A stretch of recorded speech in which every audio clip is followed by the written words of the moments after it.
IP ya.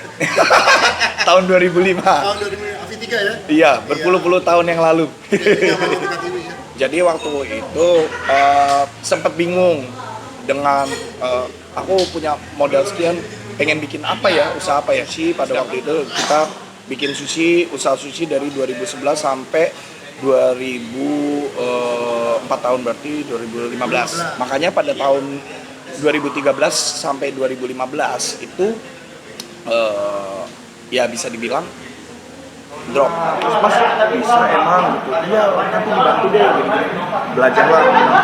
Oke yaudah ayo bikin kopi gitu. Kebetulan aku emang juga suka ngopi gitu.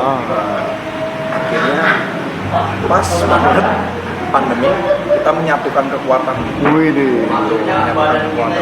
Ayo kita bergabung, jadi namanya sekarang jadi Rockstar Audos.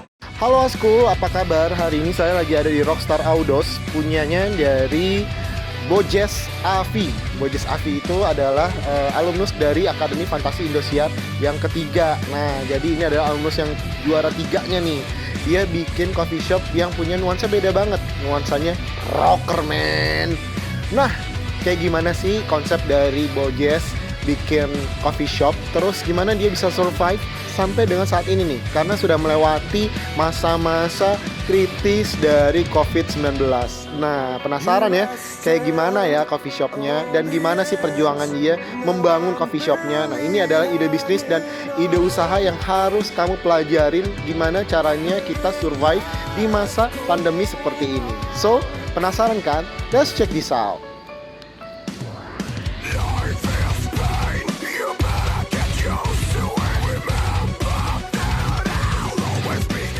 Oke, dengan Mas siapa ini? Oke, aku dengan Bojes, guys.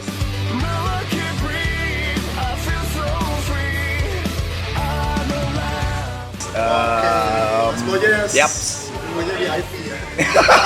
Tahun 2005. Tahun 2005, AV3 ya? Iya, berpuluh-puluh tahun yang lalu. Jadi zaman dekat ini ya. Apal aja loh. Apal aja. Oke. Ini mau tahu kenapa pertama kali? Bukan, Ya. Kenapa pertama kali bikin coffee shop itu tahun berapa? Tahun 2017, Mas. 2017 Ya, betul. Iya, 2017 itu berarti sudah tahun keempat nih. Betul. Benar. Terus gimana nih survive di masa begini? Ya. Sementara kan sebelah-sebelah udah pada tutup nih. Betul. Jadi ini ya, kita mau cerita dari awalnya berdirinya dulu atau langsung pada masa. Oke. Jadi waktu itu sempat bingung dengan aku punya modal sekian, pengen bikin apa ya, usaha apa ya. Sedangkan aku mencoba belajar di dunia kuliner, usaha kuliner itu udah dari tahun 2011. 2011? Betul, dulu 2011 itu aku 4 tahun bikin namanya Sushi Kampung, restoran sushi. Nah, di daerah Jatiwaringin. Jadi dulu itu karena almarhumah mama pintar masak dan dia bisa masak, bisa bikin sushi. Pada waktu itu kita bikin sushi, usaha sushi dari 2011 sampai 2004 tahun, berarti 2015. Ya betul. Nah cuman waktu itu aku belum ngerti banget nih istilahnya gini. Jadi aku hanya sebatas marketing sesuai dengan spesialisasiku gitu. Jadi aku almarhumah mama bisa masak, bisa bikin sushi. Aku gimana caranya brand ini bisa meluas, bisa orang-orang banyak tahu. Aku hanya sebatas mengerjakan itu. Makanya pada tahun 2013 sampai 2015 itu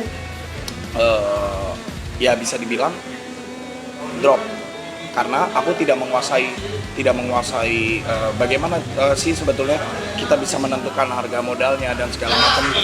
Aku tidak mempelajari sampai ke situ karena waktu itu yang menghandle keseluruhan adalah almarhumah mama. Jadi ya manajemennya bagus selama sampai di tahun 2013.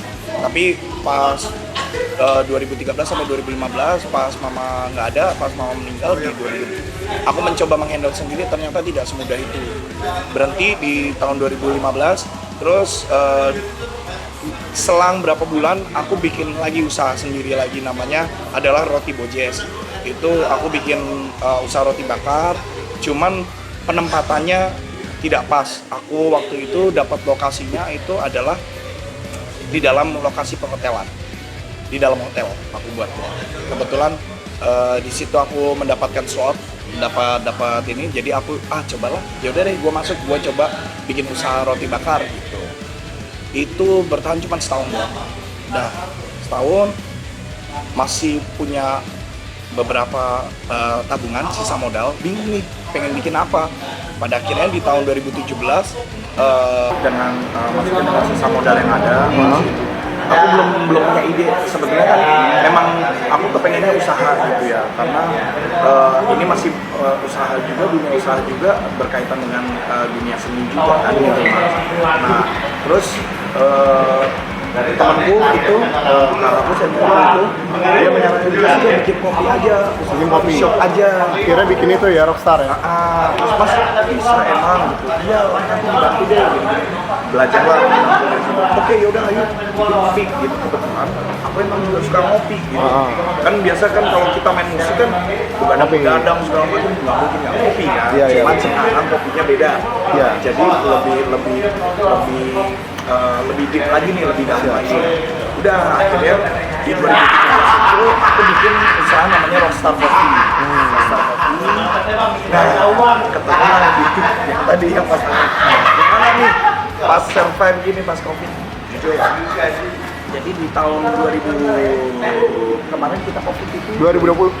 2020. Iya 2019 Iya 2019 awal. 2020 awal. Lalu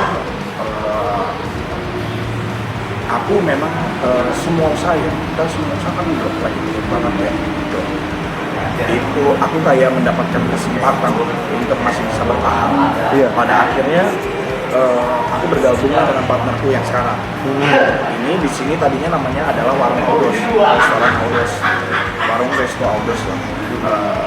Akhirnya pas banget pandemi kita menyatukan kekuatan menyatukan kekuatan kita bergabung, jadi namanya sekarang jadi Rockstar Audos.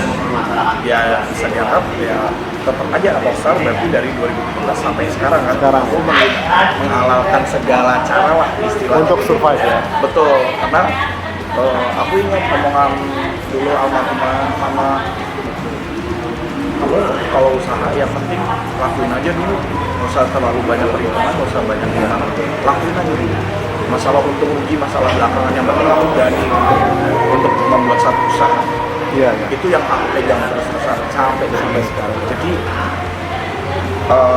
ya itu seiring berjalannya waktu dari 2017 itu aku lama harus belajar sampai di 2020 pun, sampai detik ini pun nggak Mas tahu sendiri pas dan aku juga masih belajar kan di kopi. Banyak pengetahuan yang aku mungkin belum tahu gitu, karena aku ngelakuin usaha ini juga sambil berjalan aja, belajar sambil ngelakuin usaha gitu. Jadi baru ketemu gila ya, ternyata kopi itu gila ya, beragam gitu. Itu setahun Mas aku belajar itu. Setahun maksudnya dengan ketemu banyak orang, dengan ketemu banyak teman-teman yang mempunyai knowledge di bidang kopi. Sampai sekarang juga ternyata kopi rasanya nggak gitu-gitu aja men. Kopi bisa ngeluarin ada rasa coklat, ada rasa, aku mulai suka sih gitu. Makanya ya sampai sekarang aku sudah bisa mencintai lah gitu. Yang awalnya mungkin dulu udah ayo ikut gitu istilahnya, coba dulu. Sekarang udah bisa mencintai, ternyata kopi itu kaya. Satu pertanyaan. Ini kan dulu di Afi kan juara 3. Kenapa nggak concern lebih ke musik atau ngelanjutin solo karir atau something like that gitu? Terus lebih milih concern sekarang lebih ngembangin ke coffee shop. Pada akhirnya apa turning point-nya? Turning point-nya adalah aku harus punya legacy. Untuk entah itu untuk keluargaku, untuk adikku, atau mungkin untuk anakku nanti suatu saat nanti gitu. Maksudnya balik lagi ya, seni pun juga sebetulnya a part of legacy juga kan? Ya, gitu ya. Cuman kalau misalkan itu proses pendewasaan sih Mas sebetulnya. Jadi aku pun tidak meninggalkan dunia seni itu tetap di jiwa aku gitu. tapi ya, usaha yang ada seninya bisa aku jalanin bareng gitu. Turning point-nya sih sebetulnya lebih ke ini mas, lebih ke gue pengen gimana nanti suatu saat anak gue atau adik-adik gue gitu setelah misalkan aku nggak ada gitu bisa meneruskan Oh, yang ini. meneruskan usaha ini ya? Iya betul. Soalnya apa? Karena kan dia balik lagi semua orang pasti butuh sesuatu untuk survive. Terbukti dari segala pandemi ini ya, meskipun semua usaha turun, semua nggak usah bidang usaha kuliner apapun itu, apalagi seni. Iya. Kalau sendiri kan kemarin kita tidak diperbolehkan manggung, nggak boleh ada kerumunan. Kebayang kalau misalkan pada waktu itu gua hanya bertahan di seni gitu, ngeri juga. Jadi aku sadar kok maksudnya buat aku dulu pernah sudah pernah ada pengalaman di sini seperti itu, berpuluh-puluh tahun profesional di bidang seni seperti apa gitu. Sampai sekarang pun anak profesional, tapi mungkin mainnya sekarang lebih ke gimana usaha gitu, usaha kuliner gitu. Ya, coffee shop ini gitu. Oke, makasih banyak nih udah sharing juga ya. Jadi ini sharing terpanjang sih Iya, pernah ini. intinya sih gini mas, intinya kalau misalkan lo mau bikin suatu usaha, nggak usah banyak pertimbangan. Kalau aku ya, kalau sampai sekarang yang penting lo berani dulu, berani untuk membuka usaha lo apapun jenisnya. Minimal itu cara untuk survive ya, dan lakukanlah segala cara gimana caranya lu bisa tetap harus bertahan gitu, even lu harus istilahnya pinjam sama sini dan segala macam itu terserah. Intinya pokoknya berani kalau berani. Makasih banyak, Bojes. Oh, udah satu menit sini. Makasih ya udah gabung di As Kuliner. Thank you. Siap.